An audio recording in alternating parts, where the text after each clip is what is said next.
Bharatiya Janata party ये दोगलापन लाती कहां से है? याद कीजिएगा दोस्तों, भारतीय जनता पार्टी, उसका प्रचार तंत्र और स्वयं सम्मानित प्रधानमंत्री नरेंद्र मोदी ने कई बार विपक्ष के रेवड़ी कल्चर पर प्रहार किया था। मगर अब बिहार की 75 लाख महिलाओं को 10,000 करोड़ रुपए और तेजस्वी यादव ये आरोप लगा रहे हैं कि इसमें केंद्र सरकार एक भी पैसा नहीं दे रही है। मैं फिर पूछना चाहता हूं, प्रधानमंत्री, आप इतनी आसानी से घोषणाएं कैसे कर देते हैं? आपका अपना इतिहास है जो आपके वर्तमान पर आपको बार बार आईना दिखाता है। याद कीजिएगा, प्रधानमंत्री नरेंद्र मोदी ने इससे पहले क्या क्या नहीं कहा था रेवड़ी कल्चर पर। आपको याद है, राहुल गांधी, अरविंद केजरीवाल, इन पर लगातार प्रहार किया जाता रहा, बार बार प्रहार किया जाता रहा। और अब बिहार में बाजी हाथ से निकलती दिख रही है तो साहब इतनी जबरदस्त रेवड़ी का ऐलान कर दिया। आज मैं प्रधानमंत्री से पूछना चाहता हूं, भ्रष्टाचार का क्या प्रधानमंत्री? आपकी सरकार यानी बिहार सरकार के 3 चेहरे, मंगल पांडे, अशोक चौधरी, सम्राट चौधरी, उन पर लगातार सवाल उठ रहे हैं। उनकी डिग्री को लेकर सवाल है। और यह सवाल सिर्फ प्रशांत किशोर नहीं उठा रहे हैं, जनता दल यूनाइटेड के अपने प्रवक्ता, भारतीय जनता पार्टी के पूर्व मंत्री आर.के. सिंह, ये तमाम लोग ये सवाल उठा रहे हैं, मगर प्रधानमंत्री इस पर खामोश हैं। प्रधानमंत्री क्या ऐलान करते हैं? आपके स्क्रीन पर आज से मुख्यमंत्री महिला रोजगार योजना की शुरुआत की जा रही है। इस योजना से अब तक 75 लाख बहनें जुड़ चुकी हैं। अभी एक साथ इन सभी 75 लाख बहनों के बैंक अकाउंट में 10-10 हजार रुपए जा रहे हैं।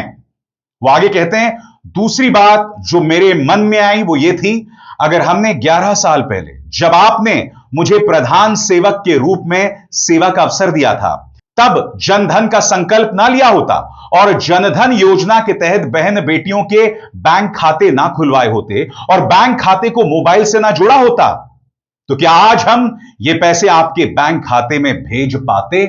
सब जानते हैं दोस्तों, ये जो ऐलान हो रहा है वो बिहार के चुनावों के लिए हो रहा है।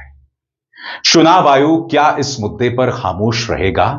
क्योंकि यहां पर साफ तौर पर दिख रहा है कि क्या हो रहा है, क्या होने जा रहा है। याद कीजिएगा दोस्तों, महाराष्ट्र के चुनावों में क्या हुआ था।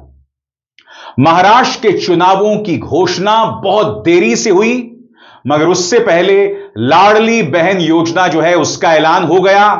वो पैसा महिलाओं के घर पहुंच गया और जब भारतीय जनता पार्टी चुनाव जीत गई, फिर आपको याद होगा चुनावों के बाद क्या खबर आई थी कि कई महिलाओं को ये पैसे चले गए हैं जहां उन्हें जाने नहीं चाहिए थे।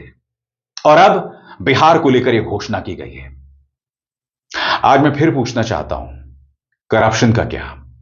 तेजस्वी यादव ने सरकार पर सीधा प्रहार किया है। सुनिए वो क्या कह रहे हैं। नकल में नंबर 1 है। तो जो हम लोगों ने कहा माई बहन मान योजना का, कई दिनों से कह रहे थे देखो ये नकल करेंगे और ये नकल कर रहे हैं।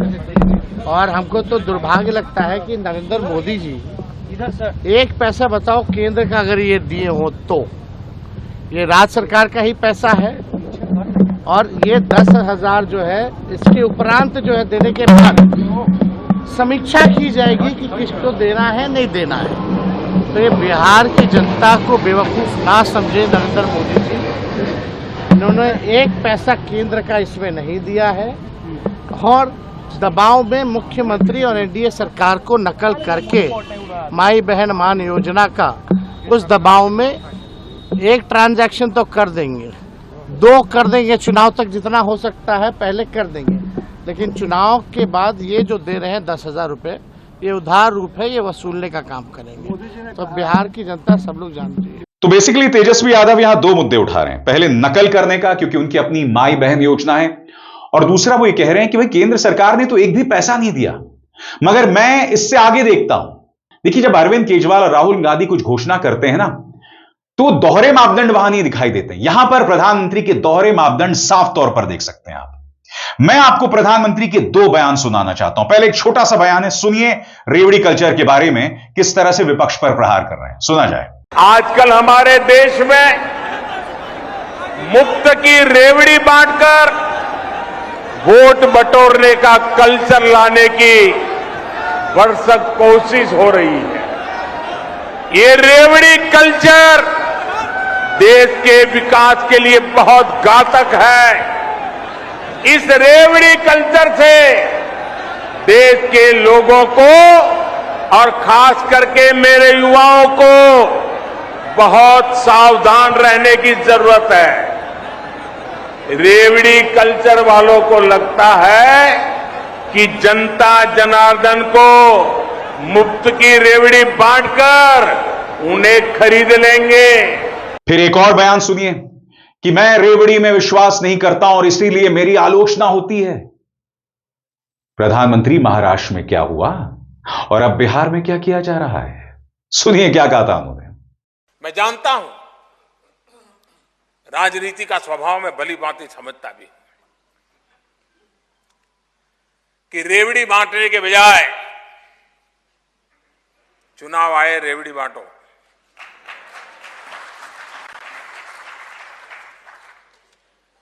लेकिन क्या रेवड़ी बांटने के बजाय भी देश को मजबूत करने के लिए कोई और रास्ता नहीं हो सकता है? क्या सिर्फ सत्ता और वोट की ही चिंता करेंगे? हमने वो रास्ता चुना है, कठिन है, लेकिन वो रास्ता चुना है और उसमें हम एम्पावरमेंट ऑफ पीपल उसको हम कर रहे हैं और उसके कारण मेरी आलोचना भी होती है, क्योंकि रेवड़ी बांटो तो जय जयकार करने वाले बहुत लोग हो जाते हैं, मेरी आलोचना भी होती। प्रधानमंत्री नरेंद्र मोदी की आलोचना करने की हिम्मत कौन कर सकता है भाई?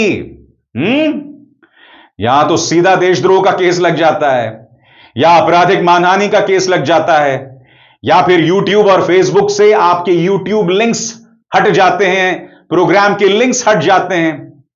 यह हो रहा है मौजूदा भारत में। विपक्ष हमलावर है।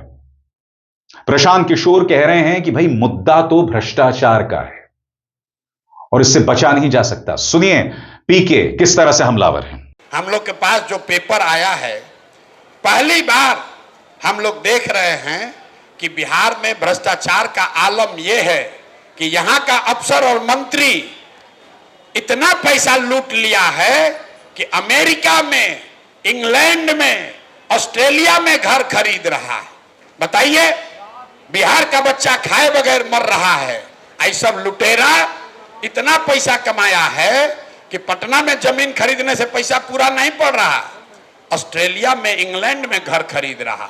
तो इस सबको एकदम पर्दाफाश करना है।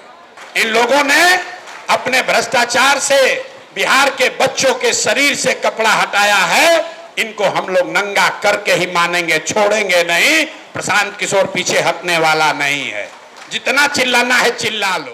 और हकीकत यह है दोस्तों कि सरकार के पास जवाब नहीं है। अशोक चौधरी, जिन पर लगातार प्रहार किया जा रहा है, जिनके नौकरशाहों तारणी दास, विनोद कुमार राय पर ढेरों सवाल हैं। करोड़ों रुपए उनके घर में मिले, करोड़ों रुपए इन्होंने जला दिए, ये सब ड्रामा हुआ साहब। और ये दोनों चीफ इंजीनियर्स उस मंत्रालय में थे जिसके सर्वे सर्वा माननीय अशोक चौधरी थे। और देखिए आजकल जुबान लड़खड़ाने लगी है और प्रधानमंत्री इस पर पूरी तरह से खामोश है। Don't corner me, please. No, don't try to corner me. No, I'm not undermining your position, sir. Please. I don't get corner with the journalist. Please, sir. I don't get corner. आप प्रश्न भी आप ही करिएगा, जवाब भी आप ही नहीं, sir, आप जवाब दीजिए। Don't do this. Don't do this. जाए आपकी इंटीग्रिटी पे सवाल उठाने लग जाए तब तो आपको पब्लिकली आगे बताना होगा। उसके लिए वही हम तो कह रहे हैं ना, there is a process, no? There is a process. और आगे बढ़ने से पहले एक जरूरी संदेश। मेरे कार्यक्रमों के लिए आप नोटिफिकेशन का इंतजार मत कीजिए। मेरे चैनल में जाइए और खुद जाकर कार्यक्रम देखिए और रहिए अपडेटेड। और हां, ज्वाइन कीजिए मेरा चैनल। देखिए यह जरूरी संदेश। स्वतंत्र और आजाद पत्रकारिता का समर्थन कीजिए। सच में मेरा साथी बनिए। बहुत आसान है दोस्तों, इस ज्वाइन बटन को दबाइए और आपके सामने आएंगे ये 3 विकल्प। इनमें से एक चुनिए और सच के इस सफर में मेरा साथी बनिए। चलिए, प्रधानमंत्री इस पर आप खामोश हैं, मगर आप ही के गठबंधन के जनता दल यूनाइटेड के प्रवक्ता और पूर्व मंत्री आरके सिंह तो ये लगातार सवाल उठा रहे हैं ना। नीरज कुमार ने आज और हमलावर होकर इस मुद्दे को उठाया है। क्या भ्रष्टाचार से जुड़े इन मुद्दों का जवाब भाजपा देगी? प्रधानमंत्री टिप्पणी करेंगे? अपने जो पसंदीदा मंत्री और नेता हैं उन पर आप कब तक खामोशी बनाए रखेंगे? सुनिए क्या कहा नीरज कुमार ने? माननीय सम्राट चौधरी जी, उनका मैं एफिडेविट आपको दिखाता हूं, इलेक्शन एफिडेविट 2005 के चुनाव में इनका है राकेश कुमार सन ऑफ शकुनी चौधरी। 2010 के चुनाव में है सम्राट चौधरी उर्फ राकेश कुमार सन ऑफ शकुनी चौधरी, और उसके बाद 2020 के एफिडेविट में है सम्राट चौधरी सन ऑफ श्री शकुनी चौधरी। ये सवाल इसलिए महत्वपूर्ण है कि इन्होंने अपने एफिडेविट में लिखा है कि मैंने डीलिट की डिग्री ली है। ये इनका दस्तावेज बोल रहा है कि इन्होंने कहां से लिया है, यूएसए के कैलिफोर्निया पब्लिक यूनिवर्सिटी लिखा हुआ है। तो हमको भी लगा कि भाई तो बहुत बड़े विश्वविद्यालय से पढ़ के आए हैं, इतना डिग्री इनके पास है, बड़ी डिग्री है। तो मैं भी सर्च किया कि जरा देखे ही है क्या ही।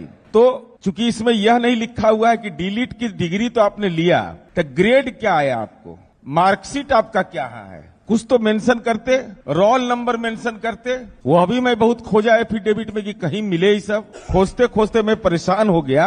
तो हम इसलिए सवाल को इसको पूछ रहे हैं कि जिस कैलिफोर्निया पब्लिक यूनिवर्सिटी का नाम एफिडेविट में लिया गया है वह फर्जी यूनिवर्सिटी है। कैलिफोर्निया में एक यूनिवर्सिटी है, कैलिफोर्निया यूनिवर्सिटी, जो एक चर्चित यूनिवर्सिटी है, लेकिन कैलिफोर्निया पब्लिक यूनिवर्सिटी, ये इसके तथ्य कहां हैं? चूंकि ये गंभीर विषय है कि जिस विश्वविद्यालय से आपने पास आउट होने का दावा किया है, ना आप रोल नंबर बता रहे हैं, किस साल आपने डीलिट की डिग्री ली यह नहीं बता रहे हैं। मगर चूंकि भारतीय जनता पार्टी दोस्तों कुछ भी चलता है, दोहरे मापदंड तो बहुत दूर की बात है। यहां आज की तारीख में आप अपनी बात नहीं रख सकते हैं। आप अपनी बात रखेंगे तो आपको अराजक बता दिया जाएगा, आपके पीछे विदेशी ताकतों की साजिश बता दिया जाएगा। यह हो रहा है भारतीय जनता पार्टी के सो कॉल्ड सुशासन में, और मुझे दो राय नहीं है दोस्तों। देर से ही सही देश की जनता इस बात को समझेगी, मगर जब तक समझेगी मुझे डर इस बात का है कि तब तक हम अपना बहुत बड़ा नुकसान कर चुके होंगे। अभिसार शर्मा को दीजिए इजाजत। नमस्कार।